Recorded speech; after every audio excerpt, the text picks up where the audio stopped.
Buenos días con todos, mi nombre es Daniela Noelia Bravo Elizalde y hoy les vengo a hablar sobre los casos de prejudicialidad civil en materia penal y el caso de prejudicialidad penal en materia penal. ¿Pero en qué consiste la prejudicialidad? Bueno, la prejudicialidad es una figura jurídica que consiste en que en ciertos casos el fiscal no va a poder formular cargos sin que previamente exista una sentencia o un auto de un juez de lo civil o un juez de lo penal. Antes de la entrada en vigencia del actual Código Orgánico Integral Penal, existían 5 casos de prejudicialidad, de los cuales quedaron vigentes únicamente 3. De los 5, el primero es el delito de rapto. En este delito consistía en que el raptor se casaba con la víctima. La prejudicialidad consistía en que el fiscal no podía formular cargos hasta que un juez de lo civil declarara la nulidad del matrimonio mediante sentencia. El segundo correspondía a la remoción u ocultamiento de la prenda agrícola o industrial, es decir, mover u ocultar una prenda que debía mantenerse en un lugar pactado.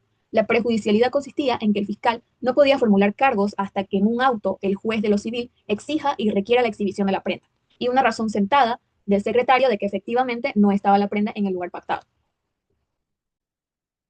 El tercer caso giraba en torno a disponer, ocultar o enajenar bienes adquiridos con reserva de dominio, donde el acreedor mantenía la propiedad del bien hasta que el deudor completara el pago. La prejudicialidad consistía en que el fiscal solo podía formular cargos después de que un juez de lo civil ordenara la devolución del bien mediante auto y que el secretario siente razón de que esto no se cumplió. Estos 3 presupuestos ya no constituyen delito, por lo que dejaron de generar prejudicialidad. Ahora tenemos los 2 casos de prejudicialidad vigentes en el Código Orgánico Integral Penal.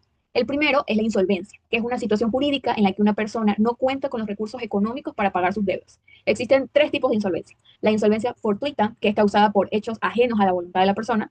La insolvencia culpable, que es producto de la negligencia o mala administración de los bienes del deudor. Y la insolvencia fraudulenta.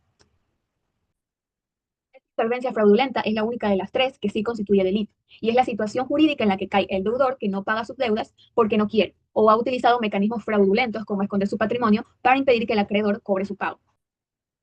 La judicialidad consistía en que esta insolvencia debe ser declarada por un juez de lo civil y el fiscal no va a poder formular cargos hasta que previamente este juez de lo civil emita un auto de presunción de inocencia. Juez va a mandar a oficiar a todas las notarías o registradores de la propiedad y también al fiscal para que éste determine si la insolvencia en efecto es fraudulenta. De ser así, se va a aplicar lo del artículo 205 del Código Orgánico Integral Penal.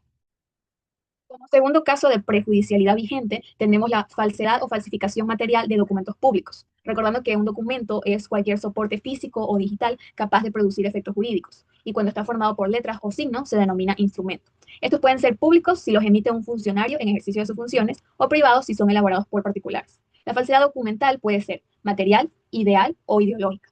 La falsedad material se da cuando, luego de emitido el documento, se le suprime una parte, añade o se le falsifica la firma de la persona a quien suscribe.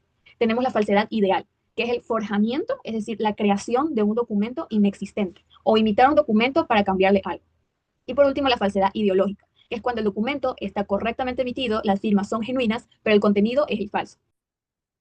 La prejudicialidad va a consistir en que cuando se trate de la falsedad del documento público, la víctima o el afectado va a tener 2 vías: ir directo a la vía fiscal, a la vía penal, o ir ante un juez de lo civil para que declare nulo el documento y todo se retrotraerá hasta antes de la emisión del documento. Con esta sentencia de declaratoria de nulidad del documento por falsedad, podrías ir a la vía penal para que el fiscal formule cargos. Mientras tanto, no. Si eliges la vía civil, necesitas de la sentencia para recurrir a la vía penal.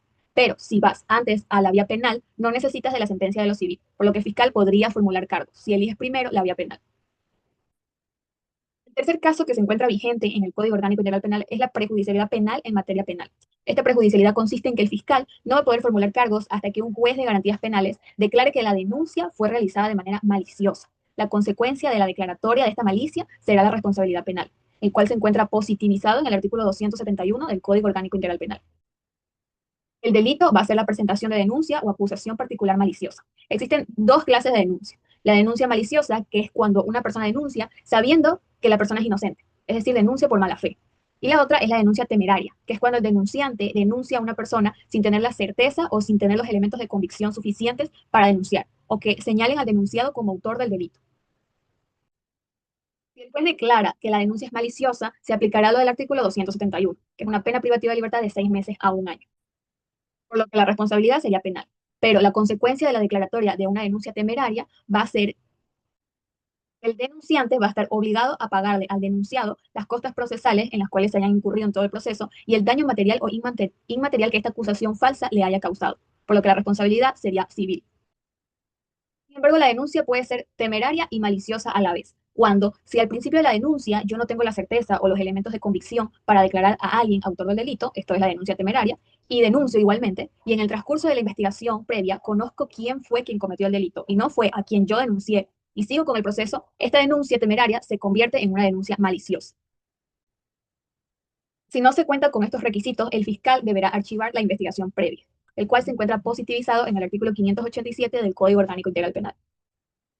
Este archivo debe ser fundamentado y solicitado ante el juzgador. El fiscal debe solicitarlo al juez de garantías penales. El juez va a comunicar a la víctima, al denunciante o al denunciado para que tengan un plazo de 3 días para pronunciarse.